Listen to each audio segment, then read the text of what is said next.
mereka akan bangkit kembali.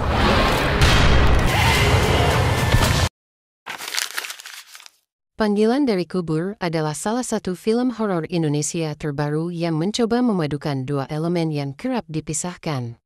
Teror supernatural dan kedalaman drama emosional. Film ini tidak hanya mengandalkan jump scare atau efek visual menyeramkan, tetapi juga memusatkan ceritanya pada tragedi kehilangan seorang anak, trauma, dan rasa bersalah yang terus membekas. Ceritanya berpusat pada Alia bersama suaminya Raka dan putri kecil mereka Yasmin memutuskan untuk berlibur ke desa, ke rumah ibunya, Bu Dewi. Desa itu terpencil, dikelilingi hutan lebat dan danau luas yang memantulkan suasana tenang namun menyimpan bahaya tersembunyi. Awalnya, semua berjalan hangat, momen keluarga yang sederhana, udara bersih pedesaan, dan suasana rumah nenek yang kental aroma nostalgia. Namun ketenangan itu pecah ketika sebuah insiden tragis merenggut nyawa Yasmin. Yasmin tenggelam di danau di dekat rumah.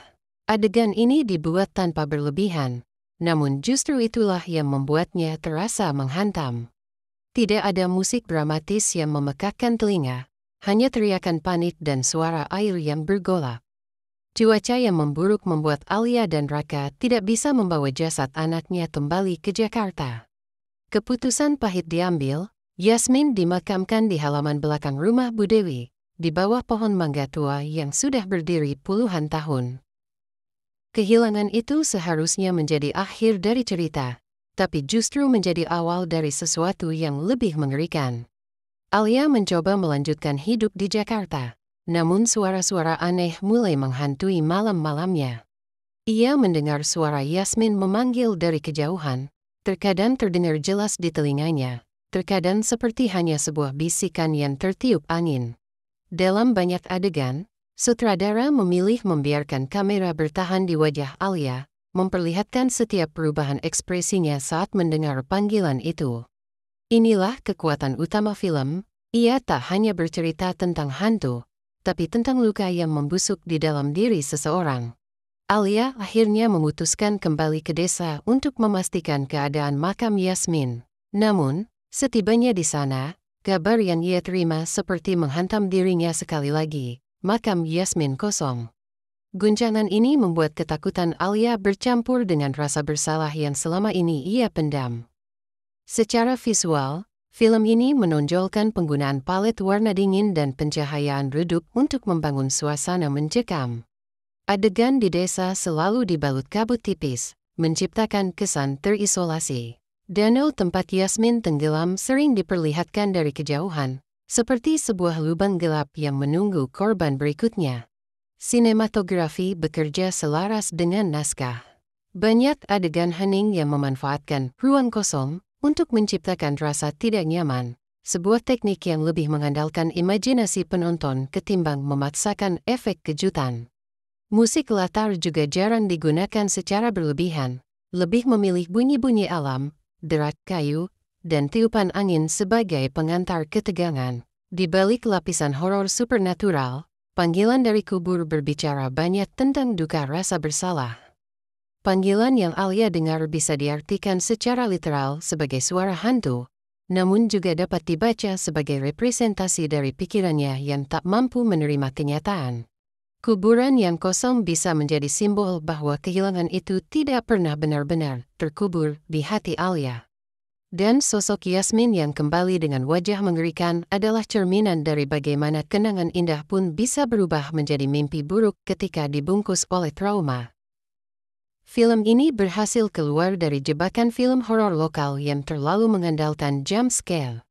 Ceritanya dibangun perlahan, bahkan mungkin terasa lambat bagi sebagian penonton, namun ritme itu justru memberikan ruang untuk mengolah rasa. Horor yang dihadirkan lebih bersifat psychological horror ketimbang gore atau kejutan murahan. Meski begitu, kelemahan film ini ada pada beberapa bagian akhir yang terasa tergesa-gesa. Klimaks yang diharapkan memberi jawaban justru membuka pertanyaan baru tanpa penjelasan memadai, membuat sebagian penonton merasa kurang puas. Namun, jika dilihat dari perspektif bahwa misteri adalah bagian dari pesona horor itu sendiri, maka kekaburan ini bisa dianggap sebagai pilihan artistik. Dari segi teknis, sinematografi dan pencahayaan patut diapresiasi. Penempatan kamera seringkali memberi ruang bagi penonton untuk mencari teror di balik layar, dan ini efektif membangun ketegangan. Musik latar minimalis adalah keputusan tepat, membiarkan suara alam dan keheningan bekerja menciptakan suasana mencekam. Yang paling menonjol adalah keberanian film ini mengangkat tema kehilangan anak dan hubungan ibu anak ke dalam ranah horor tanpa kehilangan kedalaman emosinya. Banyak adegan yang membuat penonton bukan hanya takut, tapi juga terenyuh. Banyak film horor yang menjadikan hantu sebagai pusat ketakutan, tapi Panggilan dari Kubur lebih subtil. Sosok Yasmin yang muncul bukan hanya sekadar entitas menyeramkan dengan efek makeup dan pencahayaan dramatis, melainkan simbol dari keterikatan yang belum terputus antara ibu dan anak. Dalam beberapa momen, penonton bahkan akan merasa simpati pada sosok Yasmin kecil yang tampak seperti hanya ingin pulang. Namun perlahan, wajah polos itu berubah menjadi sesuatu yang lebih dingin dan penuh dendam. Disinilah film ini menarik. Teror tidak datang semata dari wujud hantu, tetapi dari kemungkinan bahwa Alia sebenarnya tidak pernah siap untuk melepaskan anaknya, sehingga rasa bersalah itu memanggil sesuatu untuk kembali, entah sebagai kenyataan atau hanya hasil kegilaan yang perlahan menggerogoti. Aktingnya Alia sebagai patut diacungi jempol. Ia berhasil menampilkan transformasi emosional dari seorang ibu yang mencoba tegar menjadi seseorang yang diambang kehancuran mental. Rasa sedih yang ia bawa terasa autentik, sehingga saat teror mulai datang, penonton sudah terikat secara emosional dengan karakternya. Sementara itu, Raka sebagai suami lebih menjadi penyeimbang, meski karakternya cenderung pasif. Bu Dewi memberikan warna berbeda. Sosok nenek yang tampak penuh kasih, namun menyimpan rahasia masa lalu yang mulai terkuat seiring jalannya cerita.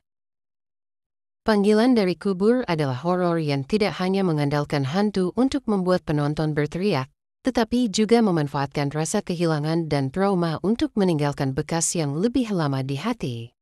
Bagi penonton yang menginginkan teror cepat dan beruntun, film ini mungkin terasa lambat.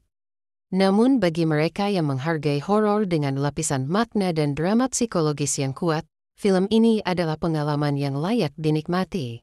Ketika lampu bioskop padam dan layar mulai menampilkan gelapnya hutan desa, bersiaplah bukan hanya untuk terkejut, tapi juga untuk merenung. Karena terkadang Panggilan dari Kubur bukan sekadar suara dari alam lain, melainkan gema dari hati kita sendiri yang belum siap melepaskan.